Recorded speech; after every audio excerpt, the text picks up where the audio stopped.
জানুয়ারি মাসের আজকের এই দিনটা আমার কাছে শুধু আরেকটা দিন না, এই দিনটা আমার জীবনের অনেক স্পেশাল একটা দিন। ঠিক 1 বছর আগে আজকের এই দিনটা ছিল আমার জন্য স্বপ্নের মতো, যেখানে ছিল অনেক এক্সাইটমেন্ট, অনেক ভালোবাসা আর নতুন একটা জার্নি শুরু করার ফিলিং। কি এমন হয়েছিল এই দিনে, আমরা কেন কেক কেটে সেলিব্রেশন করলাম, কোথায় দাওয়াতে গেলাম, সবকিছু নিয়ে এই সুন্দর ব্লগটা। আসসালামু আলাইকুম।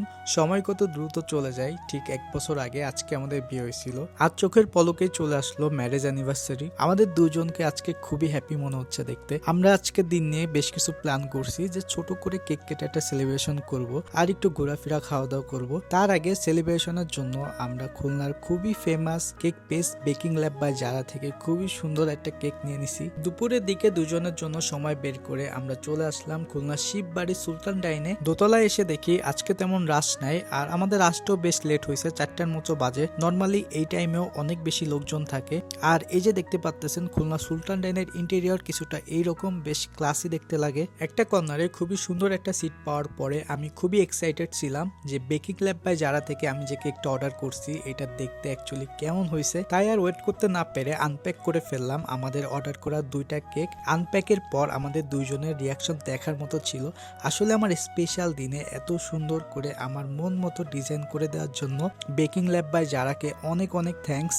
আর এখানে খুবই কম প্রাইসের মধ্যে কেক আসলে পাওয়া যায়, যার জন্য আমার এই পেজ থেকেই নেওয়া। কেক কাটার আগে আমার কাছে মনে হচ্ছিল আমি বিয়ের পর একটা ঘুম দিছি, আর চোখ মেলেই দেখি আমাদের অ্যানিভার্সারি। তবে এই 1 বছরের জাতিতে অনেক হাসি, অনেক মেমোরি আর অনেক ভালোবাসা যুক্ত হয়েছে। আল্লাহ যেন আমাদেরকে সবসময় এভাবেই একসাথে রাখেন। 2 ফ্লেভারে 2টা কেকই খেতে খুবই মজার হয়েছিল। লেমন কেকটা তো আমার খুবই পছন্দ হয়েছে, যেমন ক্রিমি ছিল তেমন বাটারি, এক কথায় বেস্ট। আর চকলেট ফ্লেভারের কেকটা ছিল লেয়ারে লেয়ারে চকলেটের চিপস দেওয়া। এক কথায় 2টা কেকই আমরা খুব এনজয় করে খেয়েছি। যেহেতু অনেক বেজে গেছে, পেটে অনেক ক্ষুধা লাগছে, তাই মেনুটা চেক করতে যেয়ে দেখি মেনুতে নতুন ডিজাইন আনছে।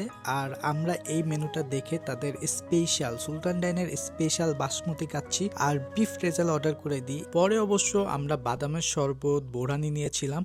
তবে আমি সুলতান ডাইনের এক এক ব্রাঞ্চের খাবার এক এক রকম পেয়েছি, যেমন খুলনাতে একরকম, ঢাকাতে একরকম। আর খুলনার খাবার টেস্টের সাথে আমি অনেক বেশি অভ্যস্ত, কারণ অনেকবার সুলতান ডাইন খুলনাতে আমি খেয়েছি। তবে আজকে রান্নাটা ছিল অনেক বেশি মজার, আর মাংসগুলা ছিল ওয়েল কুকড, রাইসগুলা ছিল অনেক বেশি ঝুরঝুরা। সবাই বলতেছিল যে আজকে সুলতান ডাইনের খাবারের টেস্ট এত মাখো মাখো হয়েছে, মানে আমরা আলু, মাংস সবকিছু মিক্স করে খুব মজা করে খেয়েছি। অন্যান্য দিনের থেকে টোটালি ডিফারেন্ট একটা রান্না। বিফ রেজালাটাও ছিল অনেক বেশি মজার, আপনারা গ্রেভি তারপর মাংস দেখেই বুঝতে পারতেছেন। আই থিঙ্ক সুলতান ডাইনের সুন্দর কিছু মুহূর্ত কাটানোর পর আমরা এখন যাচ্ছি আমার শ্বশুর বাড়ি।